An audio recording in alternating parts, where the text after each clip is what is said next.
Indonesia tertarik pada sebuah jet tempur yang meski tidak punya teknologi siluman seperti J-20 milik China, tapi dalam skenario pertempuran tertentu, jet ini tetap bisa mengalahkan J-20. Buat para pencinta dunia aviasi, siap-siap. Hari ini kita akan menyaksikan duel langit yang bikin jantung berdebar. Di satu sisi ada Chengdu J-20, naga siluman kebanggaan China yang sulit terdeteksi radar. Di sisi lain, F-15EX Eagle II, elang tempur modern hasil evolusi dari salah satu jet paling legendaris yang pernah menguasai langit Amerika.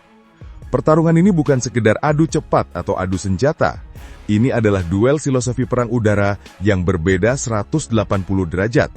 Bayangkan saja, satu dioptimalkan untuk menghilang dari radar, satunya lagi dibuat supaya tetap relevan walaupun desain dasarnya lahir saat disko masih jadi tren. Nah, kita mulai dari J-20 dulu. Jet ini adalah kebanggaan Angkatan Udara China, dan statusnya spesial karena dia adalah jet tempur siluman pertama mereka. Walaupun baru aktif kurang dari 10 tahun, jumlahnya sudah lebih dari 200 unit. Filosofinya jelas, jangan sampai ketahuan musuh, tembak dari jauh, lalu kabur sebelum lawan sadar, loh, siapa yang nembak tadi? Cocok banget untuk mengincar target besar, seperti pesawat AWACS atau tanker bahan bakar. Pokoknya target yang bikin lawan kelabakan kalau hilang. Beda banget sama F-15EX Eagle II. Kalau J-20 itu seperti ninja, F-15EX ini seperti petarung MMA. Badannya gede, persenjataannya lengkap, dan siap duel jarak dekat. Pesawat ini lahir dari rangka F-15 lama, tapi di-upgrade total. Avionik modern, radar super kuat, sistem peperangan elektronik yang bisa bikin radar musuh kayak sinyal Wi-Fi tetangga. Ada tapi putus-putus. Bahkan masih dipertahankan Canon M61 Vulcan 20 mm, yang kalau diadu jarak dekat bisa bikin lawan menyesal sudah mendekat. Sekarang kita bandingkan keunggulan utamanya. J-20 itu pemenang di urusan siluman. Bentuknya dirancang untuk memantulkan sinyal radar, senjatanya disembunyikan di ruang internal, dan permukaannya dilapisi material khusus supaya gelombang radar nyangkut dan enggah balik ke penyirim. Artinya, dalam pertempuran jarak jauh, dia punya peluang besar menembak lebih dulu. Tapi F-15EX punya keunggulan di fleksibilitas tempur. Dia memang bukan siluman, tapi punya sistem peperangan elektronik yang bisa membingungkan radar musuh. Kecepatan bisa tembus Mach 2,5. Ketinggian sampai 65.000 kaki. Dan yang penting, dia lincah di dogfight alias pertempuran jarak dekat. Masalah mesin juga menarik. F-15EX pakai dua mesin F110 bertenaga besar, sedangkan J-20 saat ini mengandalkan WS-10C dengan rencana upgrade ke WS-15. Walaupun ketinggian terbang J-20 sedikit lebih tinggi, kelincahan F-15EX tetap unggul karena thrust to weight ratio-nya lebih baik.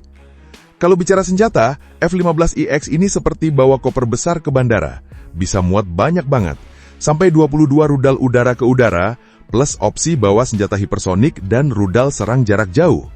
Sementara J-20 demi menjaga silumannya hanya bawa senjata di ruang internal, dengan kapasitas terbatas, walaupun punya 4 cantelan eksternal kalau mau mengorbankan sedikit mode ninjanya. Jadi siapa yang menang? Di jarak jauh, J-20 bisa saja unggul karena bisa menembak duluan tanpa ketahuan. Tapi di jarak dekat, F-15EX yang akan bersinar, lebih lincah, persenjataannya lebih beragam, dan punya kanon internal yang bisa jadi penentu.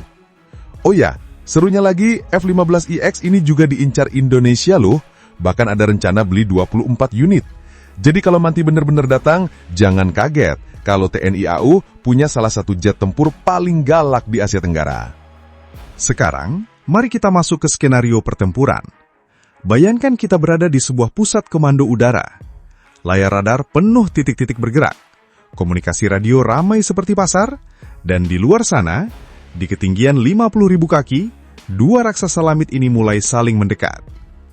Dari jarak lebih dari 150 km, J-20 sudah membuka mata elangnya, maksudnya mata naga. Radar AESA tipe 1475 mulai mencari tanda-tanda kehadiran F-15EX. Karena bentuknya siluman, J-20 ini berharap bisa menembak dari jarak aman sebelum lawan tahu dia ada di situ. Tapi, masalahnya, F-15EX bukan target sembarangan.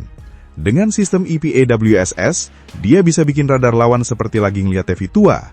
Banyak semutnya, nggak jelas mana pesawat, mana awan.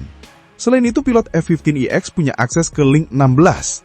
Jadi, semua data dari F-35, AWACS bahkan satelit langsung masuk ke helm mereka. Kalau diibaratkan, pilot ini seperti main game dengan full map terbuka, sementara lawan cuma lihat minimap setengah doang. Kalau G20 memilih strategi klasiknya, BVR atau Beyond Visual Range, dia akan coba meluncurkan rudal PL-15 dari jarak jauh. Rudal ini berkecepatan Mach 4, dan kalau sampai kena, ya tidak perlu dijelaskan lagi. Tapi F-15EX punya AIM-120D MRAM yang jarak tembaknya mirip, plus kemampuan mengarahkan rudal sambil tetap mengelak. Jadi, duel jarak jauh ini seperti main catur sambil lari maraton. Siapa yang salah langkah sedikit, dia yang kena duluan. Sekarang bayangkan, mereka akhirnya masuk jarak 30 km. Disinilah F-15EX mulai tersenyum nakal. Dengan mesin kembarnya yang brutal, dia bisa melakukan manuver tajam yang bikin lawan bingung seperti roller coaster tapi di ketinggian 10.000 meter. G20 yang tidak punya thrust vectoring akan kesulitan mengikuti gerakan itu. Dan kalau jaraknya makin dekat sampai kurang dari 1,5 km, F-15EX mengeluarkan jurus rahasianya, Cannon M61 Vulcan. Ini senjata yang memuntahkan 6.000 peluru per menit. Satu tarikan saja, lawan bisa kehilangan sayapnya. Tapi, jangan kira G20 akan diam saja. Walaupun nggak punya cannon, dia masih punya rudal jarak pendek PL-10 yang sangat lincah mampu mengejar target walaupun sudah berbelok tajam. Artinya, kalau F-15EX terlalu percaya diri, dia bisa jadi korban serangan balik cepat. Yang bikin duel ini makin rumit adalah kondisi medan pertempuran. Kalau cuaca cerah dan jarak pandang luas, F-15EX punya peluang besar untuk memanfaatkan kelincahannya. Tapi, kalau pertempuran terjadi di malam hari atau dalam kondisi banyak gangguan radar, G20 bisa memanfaatkan silumannya untuk menghilang dan muncul di titik buta lawan. Sementara itu, di markas TNI AU, para analis dan pilot uji coba pasti sedang membayangkan bagaimana rasanya mengoperasikan F-15EX di langit Nusantara. Mereka tahu, kalau punya jet ini, Indonesia akan punya kombinasi unik antara kekuatan senjata, jangkauan misi dan kemampuan bertahan di area berisiko tinggi. Bayangkan F-15EX terbang di atas Natuna atau perbatasan, dikawal dengan radar darat dan kapal perang. Thanks banget buat yang udah nonton sampai habis. Kalau suka, ya di-like aja. Kalau merasa cocok, langsung subscribe. Dan kalau jempol udah gatal pengen ngetik, antem aja tuh kolom komentar. Mau debat? Boleh. Mau bercanda? Gas! Yang penting sopan.